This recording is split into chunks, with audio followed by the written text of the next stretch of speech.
उपराष्ट्रपति पद से इस्तीफा देने वाले जगदीप धनखड़ पर इस समय देश भर में बहस छिड़ी हुई है। क्या आप जानते हैं उनके परिवार में कौन कौन है, उनका सियासी सफर कैसा रहा है? शौर्य और सैनिकों की धरा झुंझुनू जिले के सपूत पूर्व उपराष्ट्रपति जगदीप धनखड़ इस समय देश भर में चर्चा का विषय बने हुए हैं।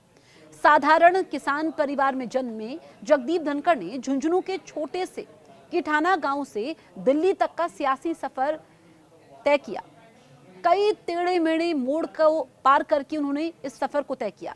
उनके अप्रत्याशित रूप से उपराष्ट्रपति का पद छोड़ने के कारण देश भर में बहस छिड़ी हुई है।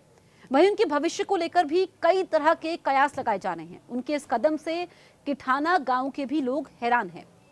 2 दिन पहले जिस किठाना गांव के लोग जोश से लबरेज थे, वहां आज सुस्ती छाई हुई है। जगदीप धनखड़ ने किठाना गांव से दिल्ली तक का सियासी सफर कई टेढ़े मेढ़े मोड़ को पार करके पूरा किया है। किठाना के किसान गोकुल चंद के 3 बेटों में सबसे बड़े हैं। उनके परिवार में पत्नी सुदेश धनखड़ के अलावा उनकी बेटी कामना धनखड़ है। हालांकि जगदीप धनखड़ के एक बेटा दीपक भी था, लेकिन दीपक का महज छोटी उम्र में ब्रेन हेमरेज के कारण बचपन में ही निधन हो गया था। उनकी उम्र लगभग उस वक्त 15 साल थी। उनकी बेटी कामना की शादी झुंझुनू जिले से सटी हरियाणा राज्य में हुई। धनखड़ के दामाद कार्तिकेय वाजपेयी ठेकेदारी के पेशे से जुड़े हुए हैं। कामना अपने पति के साथ गुरुग्राम में ही रहती हैं।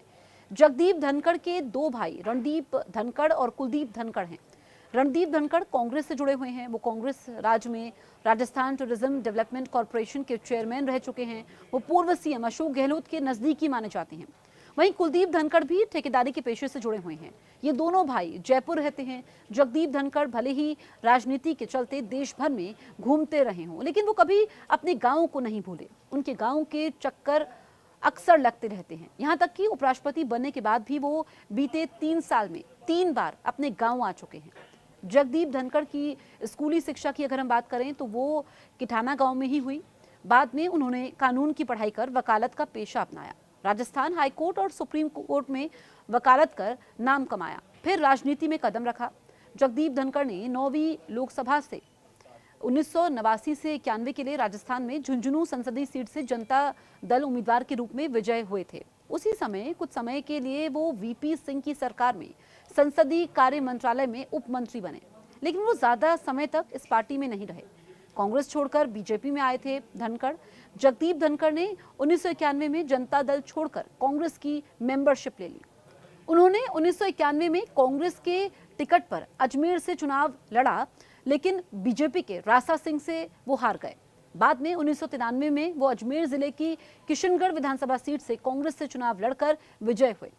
उन्होंने भाजपा के जगजीत सिंह को हराया। 1998 में उन्होंने झुंझुनू से कांग्रेस टिकट पर लोकसभा चुनाव लड़ा, लेकिन तीसरे स्थान पर रहे। उसके बाद धनखड़ का कांग्रेस से भी मन उब गया। 2003 में जब वसुंधरा राजे भाजपा प्रदेश अध्यक्ष बनी तो धनखड़ उनके साथ ही आ गए। बीजेपी में आने के बाद वो उपराष्ट्रपति बनने से पहले ममता बनर्जी के गढ़ पश्चिम बंगाल के राज्यपाल भी रहे।